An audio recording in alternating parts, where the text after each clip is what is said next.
අයිබෝන් අද අපි සාකච්ඡා කරන්න බලාපොරොත්තු වෙන්නේ power electronics motor control පාඩම. power electronics motor control පාඩම. okay PLC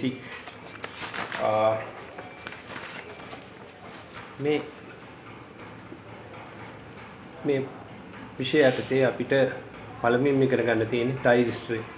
ඊළඟට converter rectifiers. ඔය මූලික ඒවා අපිට අධ්‍යයනය කරන්න තියෙන්නේ. දැන් අපි ඉස්සෙල්ලාම අපි පාඩම තයිරිස්ටර්. තයිරිස්ටර් කියන්නේ මොකක්ද කියලා අපි පොඩ්ඩක් බලමු. මේ තයිරිස්ටර් කියන්නේ පොලේ solid state device එකක්. PN අර්ධ සන්නායක හතරක් තියෙන උපාංගයක්. මේක විශේෂයෙන්ම පාලනය කරන්නේ දැන් මේකේ ඉලෙක්ට්‍රෝඩ තුන නම් කරලා තිනවා. ඇනෝඩේ P අර්ධ සන්නායක ඉහළින් තියෙන ඊළඟට පහළින් තියෙන ඉලෙක්ට්‍රෝඩේ කැතෝඩ් එක ඊළඟට ගේට් එක.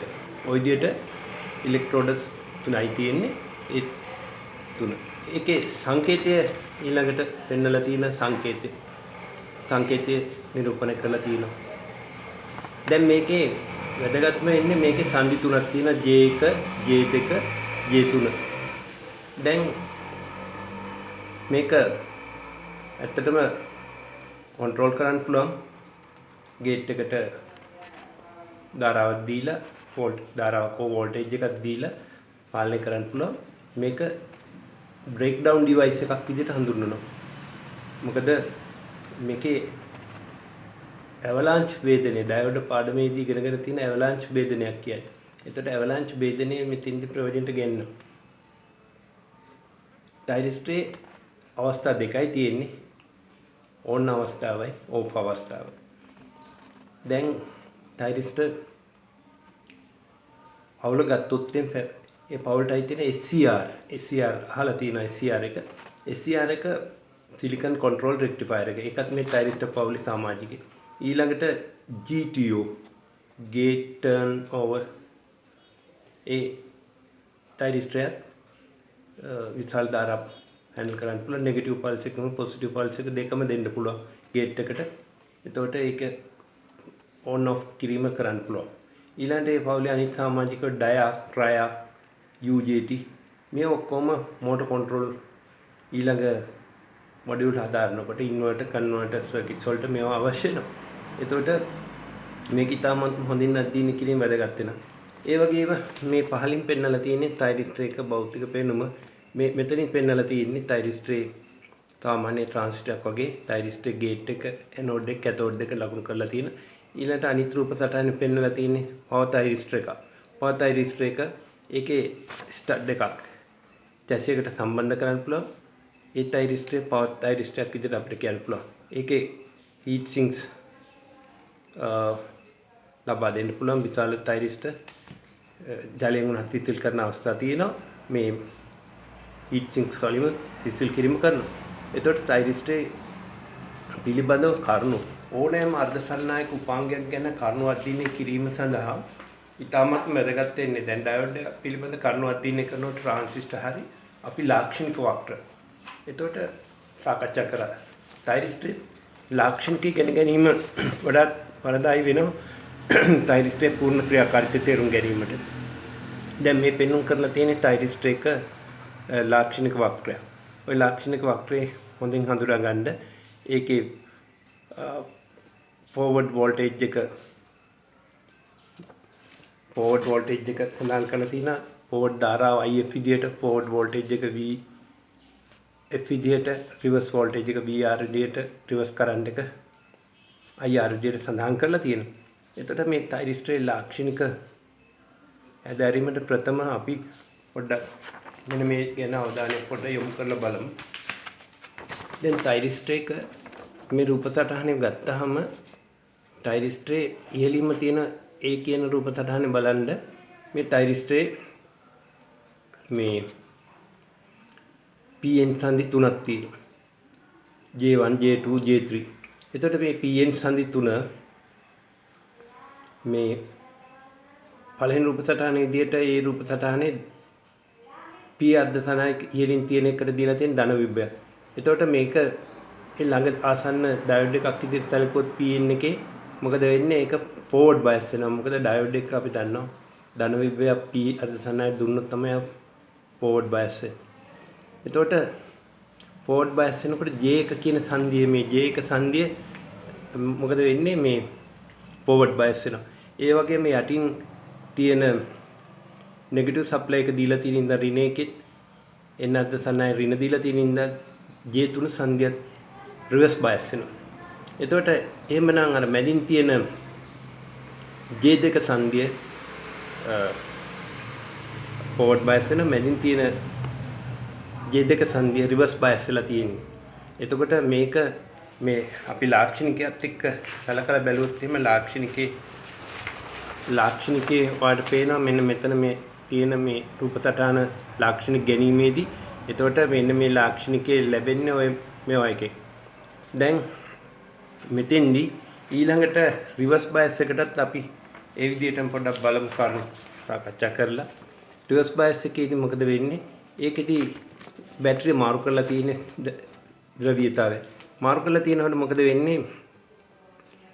P එකට ඍණ ලැබෙනවා යටින්ම තියෙන අර්ධසන්නයට ධන ලැබෙනවා. එහෙම වුණාම මොකද වෙන්නේ? මේ J1 සංදිය රිවර්ස් බයස් වෙනවා. J3 සංදිය රිවර්ස් බයස් වෙනවා. මැද එක ෆෝවර්ඩ් බයස් වෙනවා. කොහොම හරි අවස්ථා දෙකේදීම එක සංදියක් රිවර්ස් බයස් වීමක් සිද්ධ වෙනවා. එහෙම වුණාම ටයිරිස්ටරය ඇත්තටම කියනනම් අවහිර කරගෙන තියෙන පැති දෙකටම. නමුත් අපි දන්නා ඩයෝඩ් එක එහෙම ඉතා කුඩා කාන්දු ධාරාවල් තියෙනවා. ඒ සංදියෙන් ගමන් කරලා එක්තරා කුඩා කාන්දු ධාරාවක්. එතකොට දැන් අපිට ලාක්ෂණිකයේ පිළිබඳ කරුණු අවබෝධ කර ගැනීම වඩා පහසු වෙනවා. දැන් මේ ලාක්ෂණිකයේ බිඳුවේ ඉඳලා අපි මේ විදිහට ක්‍රමෙන් වෝල්ටේජ් එක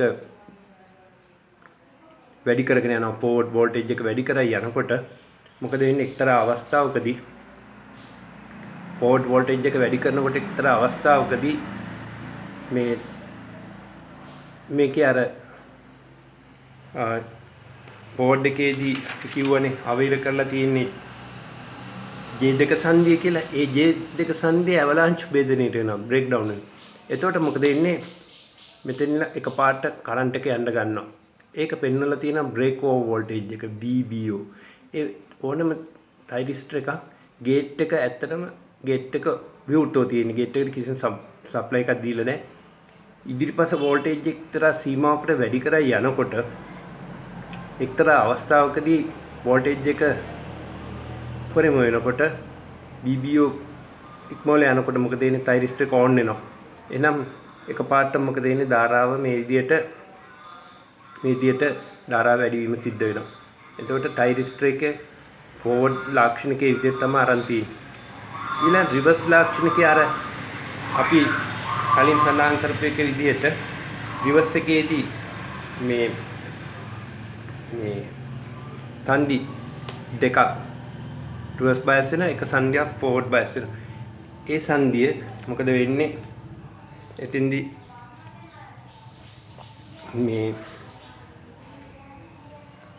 ඒ සංදිය මොකද වෙන්නේ? රිවර්ස් වෝල්ටේජ් එකත් වැඩි කරලා යනකොට සාමාන්‍ය ඩයෝඩ් වලදී අපි අධ්‍යයනය කරන සෙන ඩයෝඩ් වල මොකද වෙන්නේ? එක්තරා රිවර්ස් වෝල්ටේජ් එකකදී ભેදනය වෙනවා වගේ සෙන බ්‍රේක් ඩවුන් එකක් වෙනවා. මෙහෙම ભેදනය වෙනවා. එතකොට ටයිරිස්ටර් එකක් පාවිච්චි කරනකොට රිවර්ස් වෝල්ටේජ් එක ගැන සැලකිලිමත් වෙන්න ඕන. මොකද ભેදනය වෝල්ටේජ් එකක් තියෙනවා. ඒක ටිකක් ඉහළ වෝල්ටේජ් තාගයක් ගන්න. එතකොට ටයිරිස්ටර් එකේ ලාක්ෂණිකයේ මේ විදිහට අපිට නා කරන්න පුළුවන්. දැන් ඊළඟට වැදගත් කාරණා වෙන්නේ ටයිරිස්ටර් එක අපි කියවනේ මේ VBO මෙන්න මේ සීමාව තුල මෙතෙන් දෙනකම් මේ සීමාව තුලදී එහෙනම් මීට කලින් අපිට ඕන් කරගන්න බැයිද? ඔව් ඇත්තටම පුළුවන්. ඕන් කරගන්න මොකද්ද කරන්න ඕනේ? ඕන් කරගන්න අපිට පාවිච්චි කරන්න පුළුවන් DC on off switch circuit එක අපිට තේරුම් ගන්න පුළුවන්. ඒකදී අපි මෙතෙන්දී ටයිරිස්ටර් එකේ කැතෝඩ් එක පැත්තට අපි බල්බ් එකක් දාලා තියෙනවා. ඊළඟට ගේට් එකට පුෂ් බටන් ස්විච් එකක් දාලා ධන සප්ලයි එකට සම්බන්ධ කරලා තියෙන්නේ. එතකොට ගේට් එකට කුඩා ටක් ගාලා පොඩි ස්පන්දයක් දෙනවා. ස්පන්දයක් දෙනකොට අර මේ වේදන විභවය අඩු වෙනවා. ඒ කියන්නේ ලාක්ෂණිකත් එක්ක ගත්තොත් එහෙම ලාක්ෂණිකේ දැන් අපි කියවනේ තයිරිස්ටර් ගේට් එක නැතුවනේ සාකච්ඡා කරේ. ගේට් එකට කුඩා වෝල්ටේජ් එකක් දුන්න ගමන් මොකද වෙන්නේ? මේ තයිරිස්ටර් ඕන් කරගන්න පුළුවන්. එතකොට එහෙමනම් තයිරිස්ටර් එක ගේට් එක සම්බන්ධ කරලා පාවිච්චි කරනවා නම් VBO ට අඩු වෝල්ටේජ් එක තියලා තයිරිස්ටර් පාවිච්චි කරොත් විතරයි ගේට් එකෙන් ප්‍රයෝජන අරගෙන තයිරිස්ටර් ඕන් ඔෆ් කරන්න පුළුවන්. ඒක වැදගත් වෙනවා. එතකොට මෙන්න මේ මෙතෙන්දි මේ මම පෙන්නලා තියෙන මේ රතු පාටි ඒ අවස්ථාවේදී තයිරිස්ටර් එහෙමනම් ලොකු වෝල්ටේජ් එකක් ඕනේ ඉක්මනින්ම ඕන් වෙනවා. ගේට් කරන්ට් එක වැඩි කරොත් එහෙම අපි තවත් ඉක්මනින් ඕන් කරගන්න පුළුවන් ඒ විදිහට. තයිරිස්ටර් එක මේ විදිහට ඔය සර්කිට් එක අපිට ඉතා සරලව ගෙදිද්දි අත්දැක බලන්න පුළුවන් ඔයාලට මේ ඔය සර්කිට් එක. දැන් මේ තියෙන සර්කිට් එක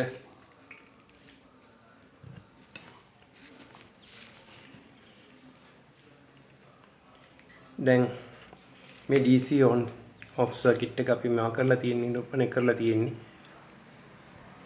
දැන් ඔයාලට පේනවා ඇති දැන් මේ බල්බ් එක දැන් on වෙලා තියෙන්නේ.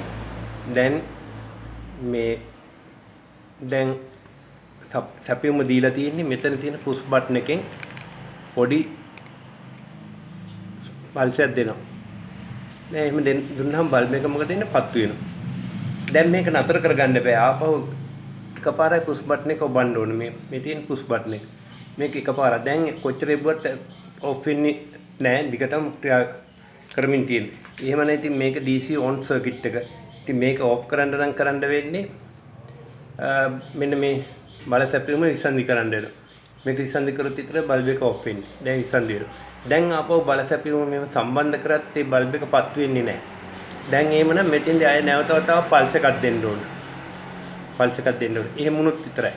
නැවතත් අපි බැලුවොත් එහෙම දැන් මේ එයා ඔෆ් කරලා තියෙන්නේ. මේ ඔෆ් කරා. දැන් මේ සප්ලයි එක ගෙලෙවුවා පොසිටිව් එක. ඊට පස්සේ ආපහු කනෙක්ට් කරා. කනෙක්ට් කරාට පත් වෙන්නේ නැහැ. නැවතත් මේ පුෂ් බටන් එක ඔන් කරොත් විතරයි පත් වෙන්නේ. මේක DC on circuit එක DC සප්ලයි එකක් දුන්නාම මේකෙදි තයිරිස්ටර් එක ක්‍රියාකාරීත්වයට ඉතා වැදගත් වෙනවා. මේ සර්කිට් එක ඉතා කුඩා තයිරිස්ටර් එකක් මේ පාවිච්චි කරලා තියෙන්නේ DC on circuit එක. එතකොට DC off circuit එක අපිට ඊළඟ මේ අවස්ථාවකදී අපිට සාකච්ඡා කරන්න පුළුවන්. මේ සර්කිට් එක ඔය අතදා බලන්න මේ තයිරිස්ටර් එක හොයාගෙන මේ ඉතාමත් වැදගත් වෙන තයිරිස්ටර් පිළිබඳ ප්‍රායෝගික අභ්‍යාස කිරීම.